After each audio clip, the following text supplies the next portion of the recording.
Dixie here. Today I want to cover a question that I feel like I've been asked most over the years, and that is, how do people afford to do a 6-month through hike and take that much time off of work?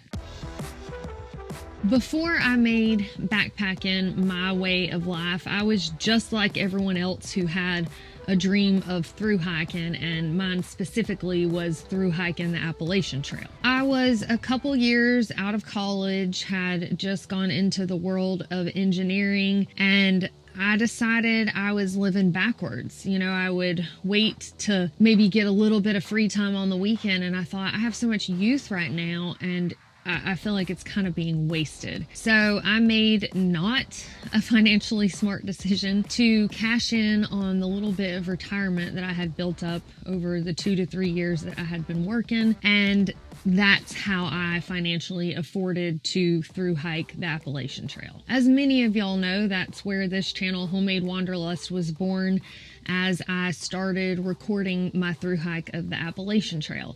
Now, YouTube did eventually become my job, my career, but it wasn't like that to start with. It took me 2 years of consistently posting and staying on top of it to really get the channel going enough to become my source of income and allow me to continue to do other through hikes. In the meantime, while I was getting the channel up and going, I was working odds and ends kind of job like substitute teaching. I was growing and selling microgreens. I had a low-paying retail job, waitressing and bartending, just whatever I could do to pay for my way of life and to set some money aside to continue through hiking. Since 2017, when I started my through hike of the Pacific Crest Trail, my job has been exclusively YouTube and Patreon, all the things surrounding this channel. But I want y'all to know that this is a very volatile thing that I do. With YouTube, you don't control, ad revenue. You don't control the attention spans of folks and what videos they want to watch. And you certainly don't have much influence over the algorithm. So you're kind of at the mercy of all of those things. So you could be doing pretty well one month, and then with little to no notice, the next month is not so great. So you do have to kind of plan for that and around that, and just know that it can seem like, oh wow, she has so much freedom. And while I do definitely appreciate my freedom, this is not a career where you can bank on a certain amount coming in each month. But I am just one person with my own limited experience as far as how I have made through hikes work financially and, fit them into my life. So I reached out on social media and I asked other folks who have completed through hikes, how did you manage to make this happen financially and with taking that much time off of work? So if you have the same dream of doing something like through hiking the Appalachian Trail, Pacific Crest Trail, Continental Divide Trail, Florida Trail, Te Araroa in New Zealand, any of those, then hopefully this video will be useful for you. The first thing I feel like is very important to mention with making something like a through hike happen is you have to decide that it is a priority to you. You have to make that a thing that you are going to focus on, and you've decided, this is what I want and I will do pretty much anything to make this happen. I've talked about in the past designing your own life, that if you don't design your own life and write your own story, somebody else will. So it's the same thing with this. You've got to decide, I'm writing this into my life story. I'm going to do this through hike, and so I'm going to find a way to make it happen. And then you just kind of design everything around that. You have to be able to take the bull by the horns and sacrifice, unless you're, of course, extremely wealthy with a whole lot of free time, and then you're probably not watching this video on how to make this happen. Something else that I think is important to realize as you are preparing for this financially is that you are not saving up for a 6-month vacation. This is going to be a grind to complete a through hike. So really getting into that mindset and realizing that a through hike is going to be probably the most difficult thing you've ever done. However, it will also be possibly the most rewarding thing you've ever done. At least for me, it was. So knowing that you're preparing for like this 6-month grind really kind of gets you in the place that you need to be as you prepare financially, because also preparing financially to fit a through hike into your life is going to be a grind. But here are some of the things that other dedicated people have done to make their dream a reality. First, a side job. If you already are working full-time and you're like, I already, am kind of using all of my income, then you're going to have to get some sort of additional income coming in that you can set aside money from. This could be something like delivering pizza at night, waitressing tables on the weekend, just anything that you can do to fit into time that's normally free time for you. I understand that means giving up that free time, but if it's worth it to you to get out on this trail, then again, you'll have to make sacrifices. Work a seasonal job. This is going to be more for people who aren't already set in some type of career, that have flexibility, maybe somebody who's just coming out of college. But there are folks that I saw on trail that did things like work at a ski resort for the winter, and maybe that place offered lodging, and so any income they got, they could just put that aside and store it up in their little, nest egg. And then once the spring hits, you go out and hike, and you've got that money that you saved up during the off season that now will support you through a through hike. Make your through hike a payment that you pay into once a month. One of my trail community friends, she's actually a patron, also mentioned that as she was preparing to through hike the AT, she looked at a payment that went into a savings account like any other bill. It was just something that had to come out of her checking account each month. She budgeted for that, and that money went aside once a month for the duration she needed to save up to do the Appalachian Trail. But putting it into a separate account and making it more difficult to access, instead of it just hanging out in your checking account and you're trying not to spend it, that will help protect you from yourself and spending that money. Reduce your spending. This one, I think, can help more than you realize. Do you really need that Netflix subscription? Or do you go out to eat a lot where you could cook at home and then take leftovers for lunch each day? Are there ways that you can kind of tighten up on your budget and start putting any extra money aside for your goal of through hiking? Because you have to keep in mind that not only do you have to pay for on trail things while you're out there, like food and lodging, but you've got to keep up and maintain whatever bills you have at home, like your cell phone, car payment, house payment, etc. So downsizing all of that before you ever get out there will help make sure that you have less you have to take care of while you're out on your through hike. And this kind of rolls into my next point of downsize your life, so you don't have so much to support while you're on trail. And some people go as extreme as selling their house so they don't have a mortgage payment, or maybe renting their home kind of shortish term, moving in with relatives, going on and renting their house so that they're saving on that payment that they would be making, and that helps them save up to do the trail. And then also that payment is covered while they're out on the trail, but their home is still available to them when they get back. You can sell your car so you don't have that payment, and then pick up a payment on another car when you get back, or maybe with some leftover money, buy something outright with cash. We don't have to have the fanciest of the fancy things, especially if your priority now is life experiences over items. I even know a guy who wanted to keep his car, but he rented it to somebody while he was out doing a through hike of the Appalachian Trail. And in those instances, you kind of have to find like just the right person in just the right situation, but it doesn't hurt to start brainstorming that stuff now. And if you hear of somebody saying like, oh, I need XYZ, maybe you have a friend that both of y'all can help one another out through the time that you'll be through hiking the trail. Many of us have extra gear lying around, or just things in general that we don't need, don't use. So you can have a yard sale, Facebook Marketplace, eBay. I mean, we have so many avenues today where we can buy and sell used things. So just start going through all of your stuff and looking like, do I really need this? Is this a necessity? Can I get a little bit of money from this? And then, liquidate what you can. And while that may not fund your entire hike or anything, every little bit adds up. Next, work something out with your job. You don't know the answer to a question unless you ask.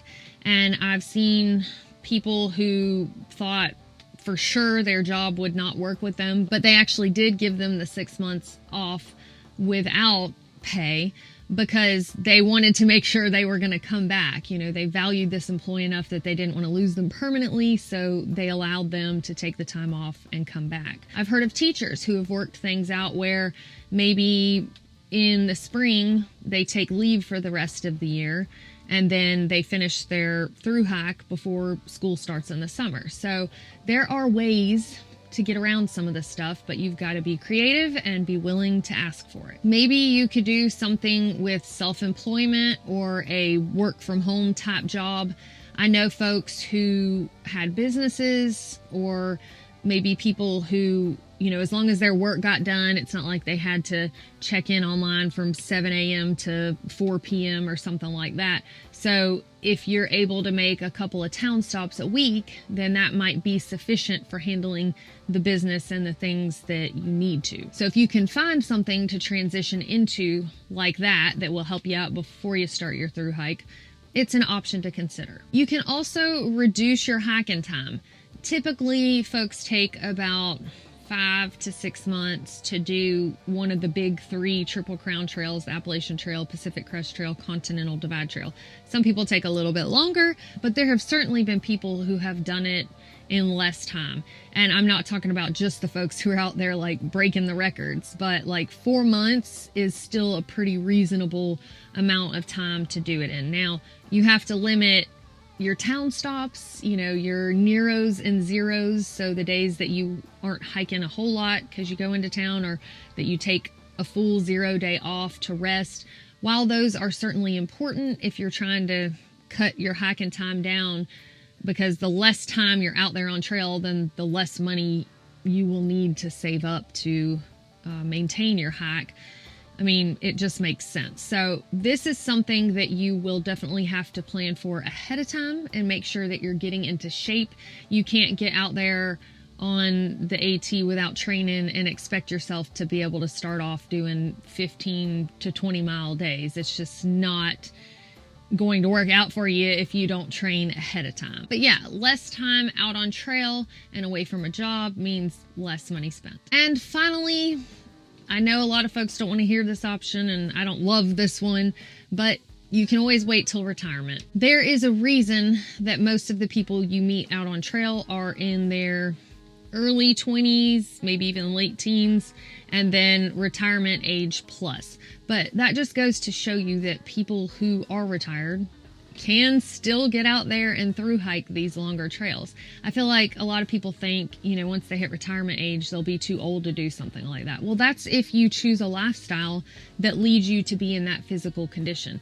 Now, given, I know that there are things that can happen outside of your control, but if you focus on your health while you are working, while you're in your career and raising your children, then when you get done with those responsibilities and you retire, then you could still be in a shape where you can get out there and through hike a trail. It is possible. I have seen it. So while I know that might not be the most desirable option, I do understand when there are priorities that take over in life, like, the career that you have or the home that you've established with a family that's depending on you. So sometimes that is your only option.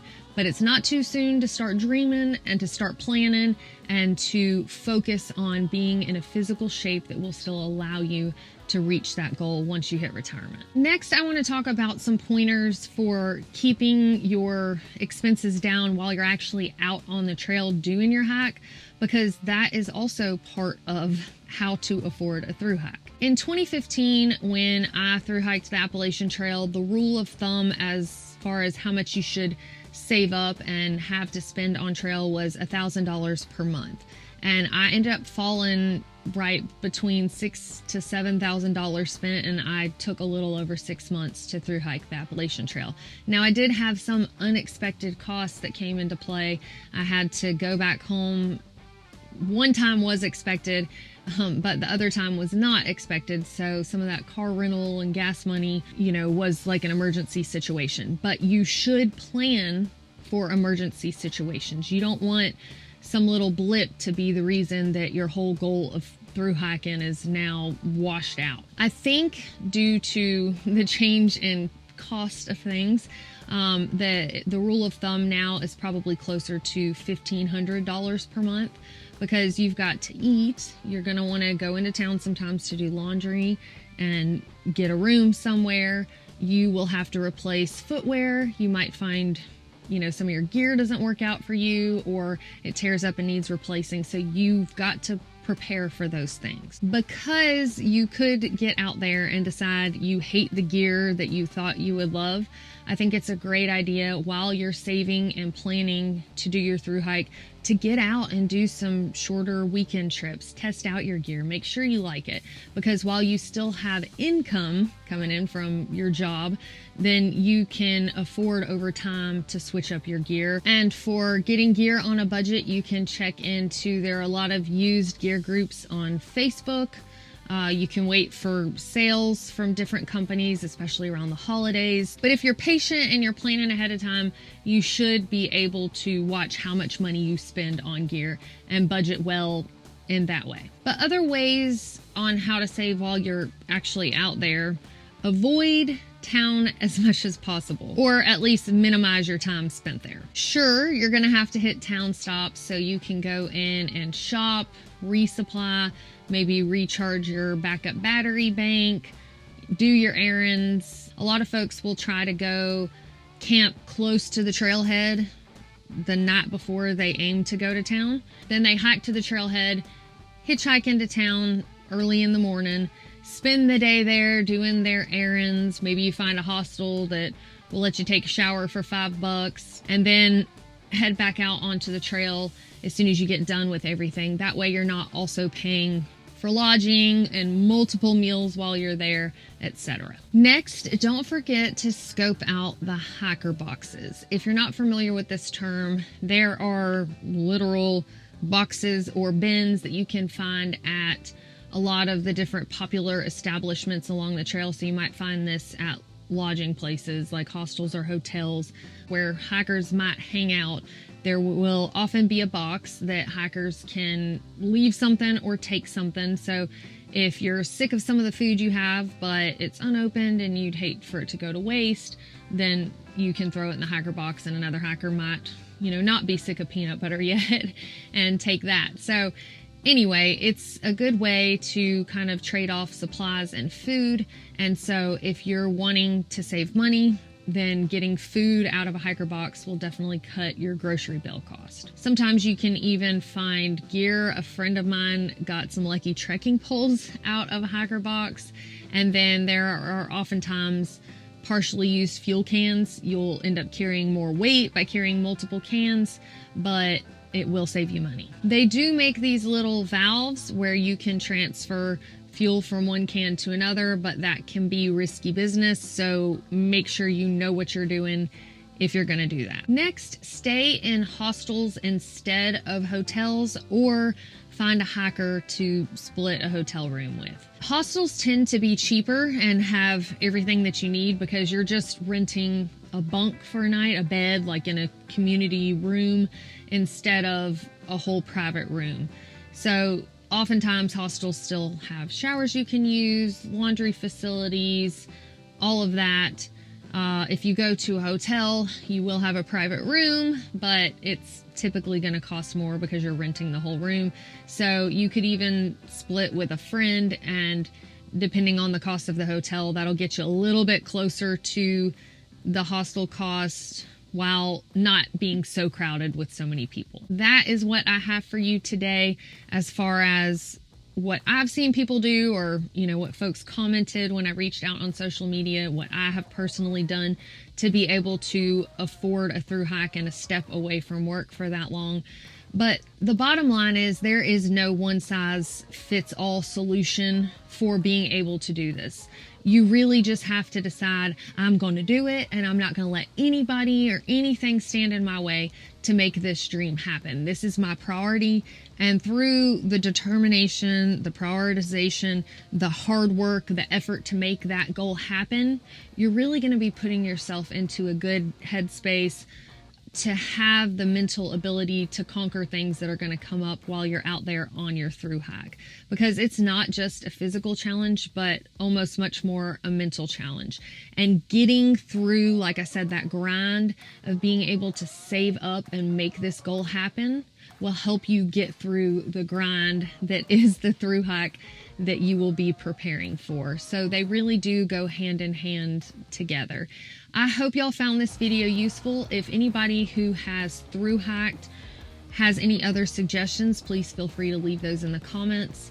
Thank y'all so much for watching, and if you have any questions, I'll be happy to answer what I did or what I saw other people do. If you found this video useful, don't forget to share with a friend who also has this goal, and we will see y'all next time.